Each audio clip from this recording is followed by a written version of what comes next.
हटे हैं, सत्ता विहीन हुए हैं, तो स्वाभाविक है। ये तो स्वाभाविक है कि इस तरह का बयान आना है। जा कर के देखिए बिहार में कितनी खुशी है। महत्वाकांक्षा यही है ना कि बिहार को विकसित बिहार बनाना है, एक सशक्त बिहार बनाना है। जनता ने 7 निश्चय पार्ट 2 के आधार पर फुल मैंडेट दिया था, क्या वो पूरा हो सकता था क्या? ये एक नया अलायंस जरूरी था क्योंकि काम करने में दुश्वारी हो रही थी।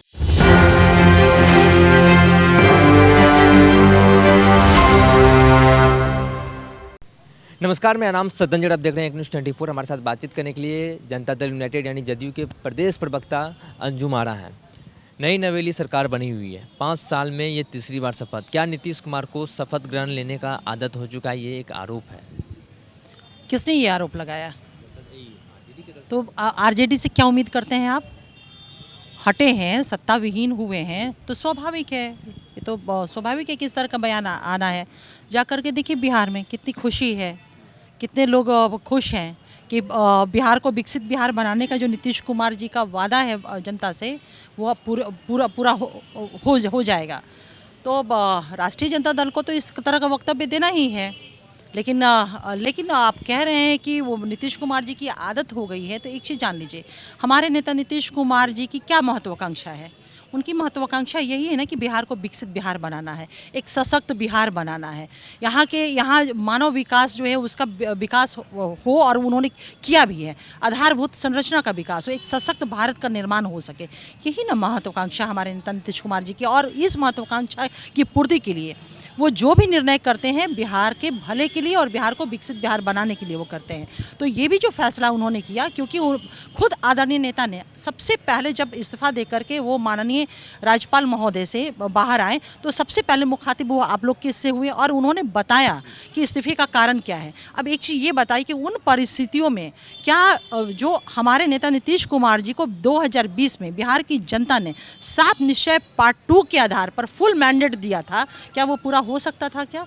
जबकि हमारे माननीय मुख्यमंत्री जी को कमिटमेंट पूरा करने के लिए बिहार की आवाम जानती है और यही कारण है कि उन्हें अपना आशीर्वाद पूर्ण बहुमत दे करके वो देती रही है।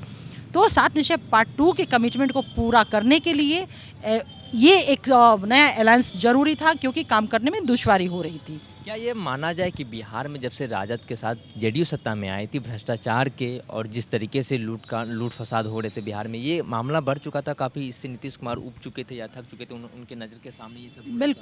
बिल्कुल सही कह रहे। देखिए, एक तो ये सोचनी चाहिए थी कि जब 2022 में महागठबंधन के साथ हमारा अलायंस हुआ, तो इस पार्टी का, इनके नेताओं का पुराना इतिहास क्या है वो दोहराने की ज़रूरत नहीं। कन्विक्टेड, चार्जशीटेड, ये सारा अलंकार जो है ना वो लगा हुआ है सभी के साथ। लेकिन आदरणीय तेजस्वी यादव जी को इस बात को समझना चाहिए था कि वो नीतीश कुमार जी की लीडरशिप में काम कर रहे हैं, जहाँ पे राजनीतिक सूचिता ही महत्वपूर्ण है उनके सामने और इसके अलावा कुछ भी नहीं। लेकिन इनका जो कार्यशैली है वो सर्वविदित है और उस मामले को भी लेकर के परेशानियां थी। थोड़ा सा आपको बैक में ले जाऊंगी तो मैं जो कह रही हूँ आप खुद कहेंगे कि नहीं बिल्कुल वो सही आप साइट कर रही हैं प्रसंग को।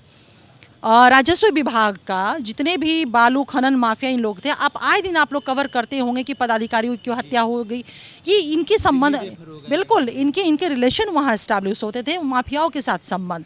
इसके अलावा जो आपके ये विभाग हैं राजस्व विभाग के, जिसमें सीईओ की पोस्टिंग और ट्रांसफ़र होती हैं, आपने देखा कि किस तरह का विवाद हुआ था। उन सारी फाइलों को मुख्यमंत्री जी को समीक्षा करनी पड़ी, राजस्व विभाग के खनन विभाग के फाइलों की समीक्षा करनी पड़ी, राजस्व विभाग के फाइलों की समीक्षा कर। और सबसे बड़ी बात है कि जो टीचर जो नीतीश कुमार जी की लीडरशिप में 2 लाख से मोर देन 2 लाख से ज़्यादा शिक्षकों की नियुक्ति की गई, उनकी पोस्टिंग में भी कहीं ना कहीं एक माल प्रैक्टिस करने का, वो प्रयास करने का की जानकारी हमारे नेता नीतीश कुमार जी को मिली। और आप जानते हैं कि नीतीश कुमार जी को पूरे देश में राजनीतिक सूचिता के लिए वो जाना जाता है, वो उससे कॉम्प्रोमाइज़ नहीं कर सकते थे और उन्होंने नहीं किया। गठबंधन में क्या गांठ आ चुकी थी? नीतीश कुमार को फाउंडर आर्किटेक्चर कहे जाते थे और किस तरीके से नीतीश कुमार को जिस तरीके से अपमान किया गया, संयोजक को लेकर, सीट शेयरिंग को लेकर वो चाहते थे, लेकिन ये सब नहीं किया गया। गठबंधन में गांठ आई तभी तो नीतीश कुमार छोड़ के निकल गए। बिल्कुल सही बात है। इंडिया गठबंधन की तो हम लोग लगातार इस बात को बार बार करें और सारी चीज़ों को स्पष्ट तौर पे आप लोगों के सामने हमारे नेता ने भी कहा, हमारे पार्टी के राष्ट्रीय प्रवक्ता आदरणीय केसी त्यागी सर ने भी बहुत विस्तृत रूप से बताया कि हम फोकस्ड थे कि जल्दी सीट शेयरिंग हो जाए और जो बातें इंडिया गठबंधन की बैठकों में होती थी उससे हट करके दूसरी बैठकों में एक्ट किया जाता था। जैसे आपको बता दें कि पहली बैठक में थी कि कोई प्रधानमंत्री पद और कोई संयोजक पद पे नहीं चर्चा होना है, जितना जल्द हो सके सीट शेयरिंग कर लिया जाए, सीट का बंटवारा कर लिया जाए और हम जनता के बीच में जाएं। लेकिन आपने देखा कि उसके बाद की जो बैठकें हुई किस तरह से श्रीमती ममता बनर्जी जी ने नाम लिया संयोजक के पद को लेकर के, तो जो एक अंडरस्टैंडिंग प्रीवियस बैठक में थी उसको इन लोग खंडन करते चले गए। साथ ही साथ कांग्रेस के लिए सीट शेयरिंग कभी कोई मुद्दा था ही नहीं। रीजनल पार्टियों को वो डिमोरलाइज करने का प्रयास कर रहे थे। हमारे नेता ने जब कहा कि सीट शेयरिंग करिए तो कहा क्या कि 5 राज्यों का विधानसभा का चुनाव है, जब वो खत्म हो जाएगा। फिर भी उन्होंने कहा कि देखिए डिले हो रहा है, उसके बाद आप कर लें। फिर जब कहा गया तो इन्होंने कहा कि नहीं इसको जल्द कर लेंगे, 30 जनवरी तक कर लेंगे। उसके बाद आदरणीय राहुल गांधी जी की न्याय यात्रा शुरू हो गई। तो आप अपना अलग प्रोग्राम चलाते रहिए और हम इस इंतज़ार में बैठे, क्योंकि अब बड़े दल राष्ट्रीय दल थे आप, इस इंतज़ार में हम बैठे रहे कि सीट शेयरिंग कब होगी और नहीं होगी। तो अच्छा, आदरणीय लालू प्रसाद यादव जी से जब हमारे नेता कहते थे तो इतना हड़बड़ी का थी के बाटे, अभी बहुते टाइम बाटे। तो सीट शेयर जैसा बहुत ही, और इतनी 28 पार्टियाँ थी, एक बहुत एक मैराथन प्रैक्टिस की ज़रूरत थी उस पर। इतना आसान नहीं था कि सारी चीज़ों को फटा से कर लिया जाए और कहीं भी सीरियसनेस ना कांग्रेस की तरफ से ना अन्य जो लोग थे उनके तरफ से था।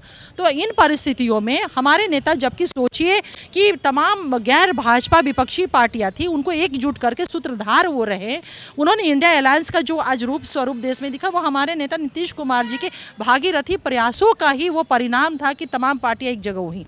लेकिन किसी की भी नीयत सही नहीं थी, यही कारण है।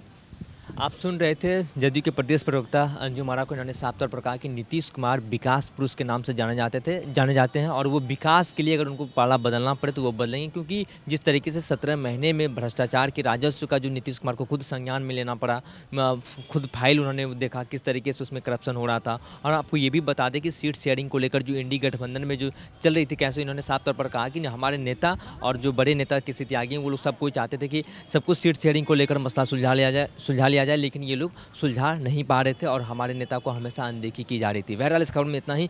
अन्य खबर के लिए आप बने रहिए न्यूज़ 24 पर। मेरे सहयोगी राहुल के साथ मैं सदन जी, पटना।